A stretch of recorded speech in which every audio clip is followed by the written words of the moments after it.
Compose 1.11 just dropped, and it brought in a handful of new APIs like Grid, FlexBox, Style API, debug tool for shared element, and much more. Today in this video, we are going to cover grids. Compose has had rows and columns from day one, and it pretty much cover like most of what we do with the UI screen. But let's say if you have a two-dimensional layer with like multiple sizes, different columns and row sizes and all, it becomes very difficult because you have to go nested by using a column and a row inside that, and perhaps a new column and row and things like that. So it becomes very difficult in that way, and grid basically solves that kind of a problem. What it helps is that you don't need to nest anything, and you can just place your component and you define like where do you want to place or how do you want to place it. So in this video overall we will be covering that, and without wasting any more time, let's just get started. But before, if you haven't subscribed to the channel, subscribe now and let's just get started.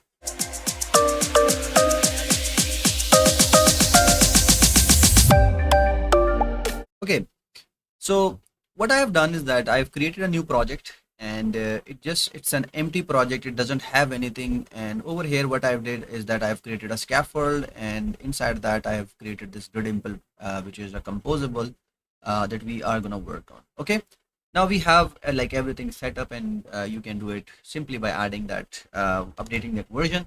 So first thing first is that we need to basically break down the structure of how the grid is, what are the API functionalities or what are the functions that it have, and then after that we'll try to play around with that and we'll try to design something out of it. Okay, so what we are going to do first thing first is that I'm gonna add a grid over here. So now you can see we have this grid, and once you add this grid, what it have is that it requires a config, it requires a modifier, and then it requires the content composable. So these are the three things that you can add into this, and you can call that config like this, and over here you will define the config based on how you want your grid to be shown. Second thing is that you have a modifier. So over here you can define the modifier if there is any, or like if you want some sort of modifier for this, you can define that.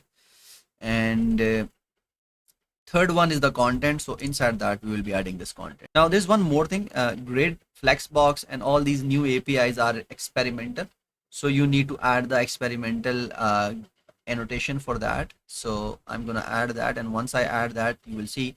So now I have this empty section, and over here inside that I'm gonna place stuff, and we'll see how it looks. And other than that, I have this style composable. It just doesn't do anything. It's just a box, and it takes some sort of color, and that color can be added over here, and it will based on that it will be shown on the UI. Okay, now first thing first is the config, and when it comes to the config, there are three things that you need to remember, or three words that you need to remember in order to understand how the grids work. One is the track, second is the cell, and third is the gap. Okay, so three things. When I say track, what the track mean is that the cell, the column and the rows are called as tracks. The cell is like this intersection of the rows and columns becomes a cell, and the gap is basically the gutter between two different, or like the empty space between two different cell is basically called gap. Okay, so first thing first, over here there are multiple ways to define a column or a row. And over here you can see you have this column where you can create a column with a specific size, for example like this. Okay, second option is the flex. So you can define the column, and then over here you can define the flex for that. Okay, and this FR property it's similar to the weight terminology we have in columns and rows, and it's basically the same thing. And what it will do is that it will take up whatever is left in terms of spacing. Okay, so this is one column that we added, this is the second column that we added, and let's say the third column that we want is based on the percentage. So let's say what it will do is that it will take up the screen based on the percentage size. So let's say if you want something as 33%, so you can define the floating value for that, and it will be something like this. Oh sorry, it should be 0.33f. Okay, and the fourth one is specific values like a grid track sizes, different track sizes that we have over here. You can define is the max content, auto and min content. So these are the three values. I'm gonna show you these as well as we will implement it, but for now let's just keep it auto. It's just something like auto means default, and then for min it will basically take up whatever is the minimal minimum item, and it based on that it will draw it. For max content it will basically take up the maximum content and draw it. Will basically explore this as well. Okay, so now these are the columns. I added 4 columns. This means this grid that we have will have 4 columns, and let's say I want to have how much column should we have. Let's say we have 6 rows. Okay, and then over here you can just define a row for 90.dp. Let's say this is just a normal row for now. Inside that, what I can do is that I can add these styles like this, and we'll define the color. So I'm gonna use this. Okay, so this is 1, this is 2, this is 3, this is 4, 5, 6, 7, 8, whatever I've added. Okay, now you see we have this, like, let me just remove first. Let's just keep the first 4 first. Okay, now over here you see that it has this one which basically is 160. Then it is 1 fr that basically covers the flex available spaces, and then we have this column that basically is this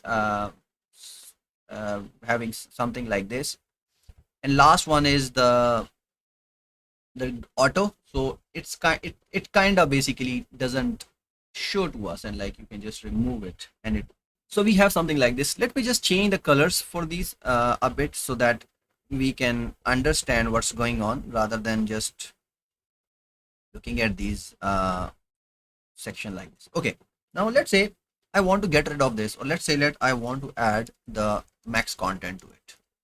Okay, so once I add that max content, it doesn't have any content inside, so that's why it's showing something like this.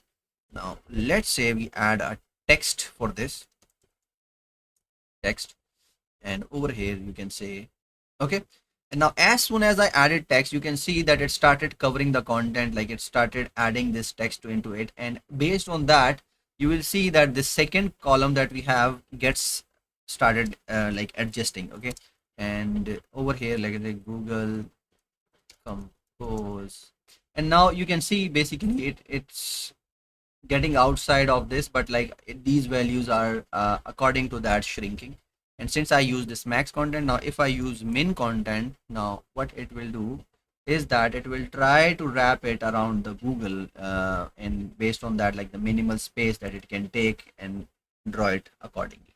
This is not something I want to draw. Let me just take out this text from it here, and we don't want that. Let's just take out this section as well for this. And now since we have 3 columns, so the 4th item went to the 4th section. Okay, so that's something you can do with this. And one more thing I forgot to add, and that is adding gap. So you can add a gap over here, the gutters that I mentioned. Now if I add 8.dps into it, you will see that you can see the spacing in between them. And one interesting thing is that you will not see that in the starting or in the end. It will be just by inside the items that we have. In case of other scenario, like in case of using it with rows and columns, you have to manage it, and that over here it's something like this. Now let's say you have multiple rows. Now let me just redraw some more items, and let's just change some things into like this. So okay, so now different colors, and what I want is that this vertical spacing, I want this to be a bit smaller, and this horizontal spacing needs to be a bit bigger, right? So for that you can even define the row gap, and for row gap, like I said, I want it a bit higher, so I added 1.6, and then you can define column gap, and that you can define it as 8. So it becomes something like this. So the size between rows has increased, and size between column has basically remain as 8. So you can do these kind of things as well. And these were the 3 things that I mentioned. So these are the gutters, these are the gutters, these are the tracks, and these are the cells. So like these cells that basically intersects the row and column, these intersections are called cells. Okay, now let's say you have these, definitely you have defined these kind of things. Now I'll just basically try to make it a bit easier. For example, we don't have these columns. Instead, what we have is that we have similar size of columns. Repeat 3, and inside that let's just add these columns. So now I have 3 columns for each. What happened here is that it kind of with 160 it went outside the box, while because definitely these are the hard coded values. What if I want them to be adjusted accordingly? For that, you remember I mentioned that you can use flex, and the flex, what it did is that it basically covered everything. Other than that, if you want the size to be like differently handled, what you can do, you can use percentage as well, like 33% or something like that. So for that, it will also cover something like this. So 33%, 0.33, like this. And you can also see that it's still leaving some space, and that's because 0.33 is basically 0.9 over here. So that's one of the problem that we have. But you basically get the idea of how these column side works. So over here, what I'm gonna do is that I'm gonna use 1.fr for this. I'm gonna use flex, and I want these 3 columns into this. And for the raw gap, I don't want that to be 8. Instead, I want the overall gap to be 4, a bit smaller, but I want some gap inside this. Now, what I want to design is that I want my first box or my first element that I want to draw to be as big as these 4 columns. And then I want this 1, 2, 3. So basically a shape that is kind of these 4 columns combination. I want these 4 columns to be one item. So is it possible to do that? With grid, it's as simple as adding a modifier. So you can do is that modifier dot grid item. Okay, and now over here you define what item you want to work on. Like I want this first item to, like the first not the first item, but I want based on this columns index 1, and I want to cover the 2 rows and 2 columns for that. So what I'll do is that I'll define the row, define that. For column, I'm already on 1, so I don't want to. If you want to like if you are on a different column, maybe you want to add that, but even if you don't add it, by default it will pick that up. And then what you will do is that you will define row span. So row span, I want two rows item to cover that, and now over here you can see it covered 2 items. Okay, same goes if I add column span, and adding column span 2, what it will do is that it will give me this beautiful item with this. Now, like I said, what I want is my next item to cover these 3 rows and 1 column. So how should I do that? So to do that, what we'll do is that we'll add another modifier for this, Modifier.gridItem. And this time what I want is that my row 1 column 2 item to go to the 3 row span, column span. Okay, so for this, what we'll do is that you will be defining the column I want 2, right? And the row is by default going to be 1, so no worries about that. And then for row span, I want it to have 3. So once I do that, okay, there's one problem, row should be 1 as well. Row 1 column 2, no, column 2, it's going to be column 3. Okay, let me just remove this. Even if I remove this, because by default it's 1. And now you can see what happened is that it took over the column, and then it covered all that for me accordingly, right? And let's say I want to add one more item, and then the next row I want a full row for that. So what I'm gonna do is that I'm gonna add these 2 items. Let's just add one more item into this, and one more after that. Let's just color that orange, this. Okay, and now this item, I want it to cover like to fill in this whole row that I have. So for this, I'm gonna use modifier modifier.gridItem, and over here I have this item as on a index based on like the default index that it have.